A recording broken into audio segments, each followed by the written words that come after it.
Alors aujourd'hui on est là pour une vidéo un petit peu particulière puisqu'on n'est pas au bord de l'eau, on est dans mon bureau. Vous avez vu, il y a quelques cannes à pêche au plafond, donc là c'est l'accueil du domaine de la Patte d'Oie. Et donc là on est sur une vidéo dans le prolongement de la précédente où je vous ai expliqué quels critères j'utilisais pour choisir mon hameçon, que ce soit pour la pêche au coup ou au feeder. Et donc j'ai peut-être utilisé des termes un petit peu techniques, donc je préfère aujourd'hui revenir sur ces termes là et vous expliquer exactement de quoi il s'agit. Et particulièrement quand on recherche des spécimens comme moi, que ce soit à la grande canne comme je disais ou au feeder, on a besoin d'hameçons qui résistent à l'ouverture. On a vu dans ma dernière vidéo qu'il y a pas mal de critères qui rentrent en compte pour qu'un hameçon résiste à l'ouverture. On a le choix du fil utilisé, donc c'est-à-dire la qualité du fil de fer qui va être employé pour réaliser l'hameçon. On a des technologies un petit peu particulières, on a le forgeage par exemple, et on a la forme de l'hameçon. On a le diamètre du fil de l'hameçon. On va donc essayer de voir un petit peu comment tout ça s'articule de manière un petit peu plus précise. On va partir d'un exemple, un hameçon dont je vous ai déjà beaucoup parlé, le 70-19 en taille 10, c'est sûrement l'hameçon que j'utilise le plus pour toutes les pêches fortes. Donc c'est un hameçon que j'ai voulu donc résistant à l'ouverture, résistant en termes de piquant, et donc quelque chose qui va permettre de pêcher les obstacles, de pêcher des endroits encombrés, de pêcher des gros poissons, pour toutes les pêches fortes au coup et au feeder.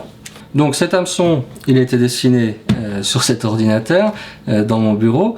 Donc je vais vous expliquer un petit peu quel choix j'ai retenu pour le dessiner. Et puis surtout, c'est un petit peu la surprise du jour, la surprise de cette vidéo, c'est juste après, on part à l'usine VMC pour un crash test pour avoir exactement la résistance à l'ouverture de cet hameçon-là.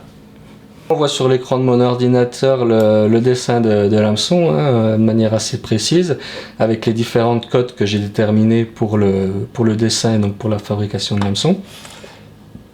On voit ici une chose qui est importante, c'est l'angle que forme l'œillet par rapport à la hampe de l'hameçon. Donc on est ici sur un œillet rentrant, très légèrement rentrant. Donc pour les pêches à la grande canne, c'est vraiment idéal. Pour les pêches fortes au feeder aussi, on a quelque chose de légèrement agressif. C'est vraiment un angle d'œillet que j'apprécie particulièrement quand il faut un petit peu d'agressivité sur l'hameçon. On a une hampe courte.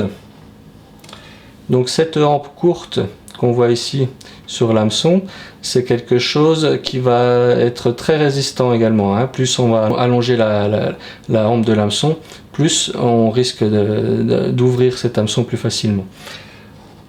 Ensuite, on a donc une ouverture assez large qui convient bien pour pêcher avec des gros appâts et notamment des boulettes de patte avec lesquelles je pêche beaucoup en saison sur les carpes ou même les esturgeons. Alors ici sur cet hameçon, on voit également qu'on a une forme de courbure très particulière qui est la forme barbariane qu'on retrouve sur plusieurs hameçons VMC, qui va augmenter la résistance à l'ouverture. Ensuite, une pointe rentrante. On voit ici que l'angle de la pointe est rentrant, donc c'est-à-dire que la pointe regarde en direction de la hampe de l'hameçon. Donc on a quelque chose de plus agressif, comme j'ai pu vous l'expliquer dans les vidéos précédentes. Alors vous ne le savez peut-être pas tous, mais VMC c'est fabriqué en France et moi j'ai la chance donc d'être à 30 minutes de l'usine. Donc je vais tout de suite rentrer l'adresse dans mon GPS et au bout de 30 minutes de route, on se retrouve à l'usine pour le crash test.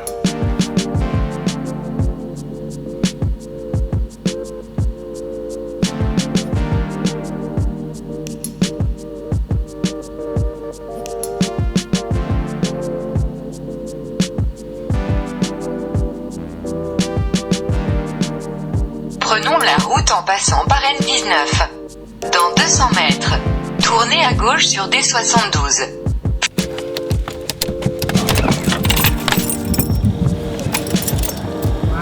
J'étais vraiment...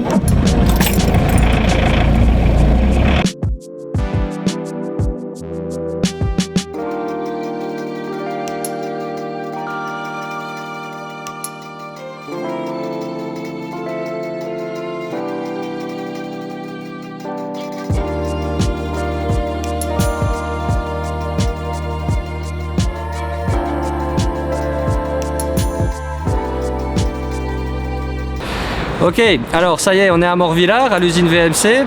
On va tout de suite franchir les portes pour aller faire notre crash test.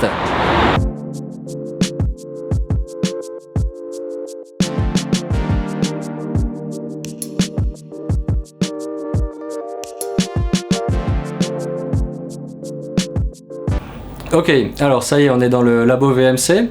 On est là donc pour tester les hameçons comme promis. Donc on va commencer avec le 70-19 en taille 10, donc un hameçon qui est déjà relativement fort de fer que j'utilise beaucoup pour les pêches à la grande canne. On va essayer aussi le wide gap en taille 4, hein, donc on passe à la taille supérieure pour voir un petit peu la différence qu'on va avoir entre une taille 10 et une taille 4. Et on va finir donc avec un hameçon vraiment très fort de fer, l'hameçon que j'utilise pour les plus grosses pêches que je fais à l'esturgeon. Donc en 5-0, c'est un hameçon qui est assez énorme, il y a 2 mm de diamètre de fer, et on va voir la différence qu'il y a entre ces trois hameçons. Ok, donc là on est devant la machine de torture, donc on va placer l'hameçon juste ici. Donc c'est une machine qui va tirer sur l'hameçon, hein. Donc on va pouvoir vraiment vérifier la résistance à l'ouverture réelle de l'hameçon sur cette machine. Et on va avoir en direct les résultats qui s'affichent sur l'écran qui est juste derrière moi. Et donc je pourrai vous montrer de retour au bureau les résultats du test.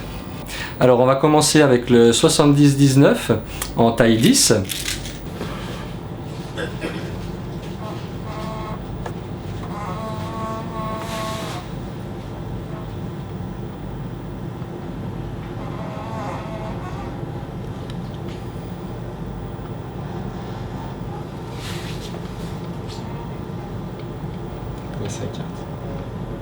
On est au max là. Oui, l'ardier. Ouais. Donc là on est à 6 kg.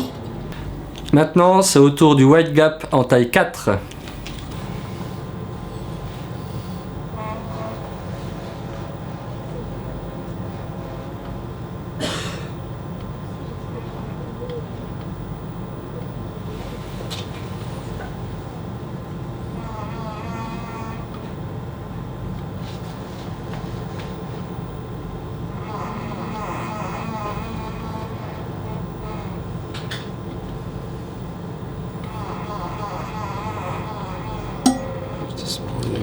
Pareil, impeccable.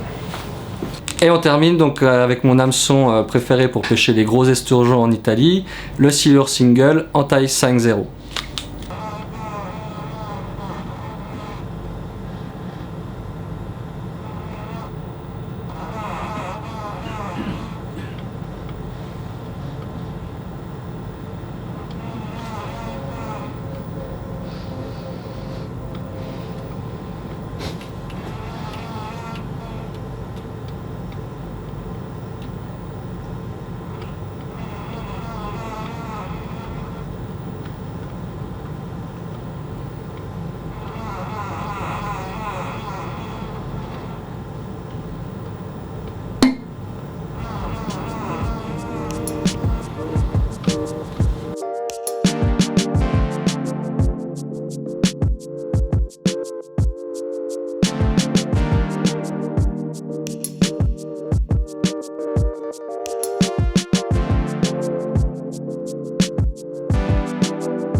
Bien, alors ça y est, je suis de retour au bureau. J'ai mes petits résultats, hein, vous avez vu sur les tests. Donc j'ai pu faire mes graphiques de résistance à l'ouverture là sur 3 hameçons. Alors maintenant, si on veut commenter ces résultats, donc il y a déjà principalement 2 choses à retenir. La première chose, c'est que l'hameçon il casse pas, il se tord vraiment jusqu'au bout. Voilà, donc on le voit là, on le voit très bien, hein, le fil de fer il a jamais cassé, hein, sur tous les tests que j'ai fait, et à chaque fois on a l'hameçon qui tord. Voilà, donc ça veut dire qu'on a un acier de bonne qualité avec un traitement efficace qui fait que l'hameçon n'est pas cassant. Ça c'est déjà une chose qui est très importante. La deuxième chose importante, c'est la régularité des tests. Sur le 70-19, donc j'en ai passé 3 sur la machine, et les 3 ont obtenu vraiment un résultat identique, quoi. Donc c'est la preuve que quand vous achetez une pochette d'hameçon, vous allez avoir des hameçons qui sont très réguliers au niveau de la résistance. Alors maintenant, avant de commenter les chiffres obtenus pour chaque hameçon, donc il faut être conscient de plusieurs choses. Donc la première chose, c'est que c'est un test en laboratoire, donc on va pas prendre en compte les conditions qu'on aurait en conditions réelles au bord de l'eau. Donc par exemple l'ancrage de l'hameçon, ici donc on a un hameçon qui est vraiment ancré sur une tige métallique, donc c'est un ancrage très précis, alors qu'à la pêche, quand on a un hameçon est ancré dans la bouche d'un poisson, ça ancre dans beaucoup plus de chair. Enfin, c'est vraiment très différent en termes d'approche. Ensuite, donc, le test, bien sûr, ne prendra pas en compte l'élasticité de la ligne qu'on va utiliser pour pêcher. Il ne prendra pas non plus en compte la souplesse de la canne. Est-ce qu'il y a un élastique si on pêche à la canne au cou? Est-ce qu'on utilise une canne feeder qui est raide ou pas? Donc tout ça, bien sûr, n'est pas pris en compte par le test. Là, c'est vraiment une résistance pure à l'ouverture. Qu'est-ce qui est important d'observer au niveau de ces résultats? La première chose, c'est la grosse différence qu'on a entre le taille 4, le 70-22, et le taille 10, le 70-19. Donc le taille 4 obtient un score 2 à 3 fois plus important, il obtient 15 kg au lieu de 6 kg pour le taille 10, ce qui veut tout simplement dire que augmenter la taille de l'hameçon quand on pêche les spécimens, c'est très important parce qu'on l'a vu au bord de l'eau, ça assure un ancrage de meilleure qualité, mais là on a vu au labo que ça permet aussi d'avoir une résistance à l'ouverture qui est beaucoup plus importante. Maintenant, qu'est-ce qui fait qu'on obtient une résistance à l'ouverture plus importante?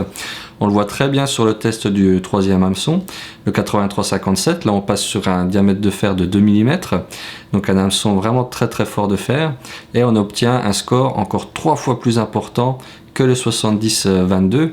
On obtient un score de 45 kg en laboratoire, ce qui est vraiment énorme. Là, il faudrait monter des tresses énormes pour pouvoir ouvrir cet hameçon. Moi, j'ai déjà cassé avec une tresse de 50 centièmes, donc il fait à peu près 50 kg de résistance sans avoir ouvert l'hameçon.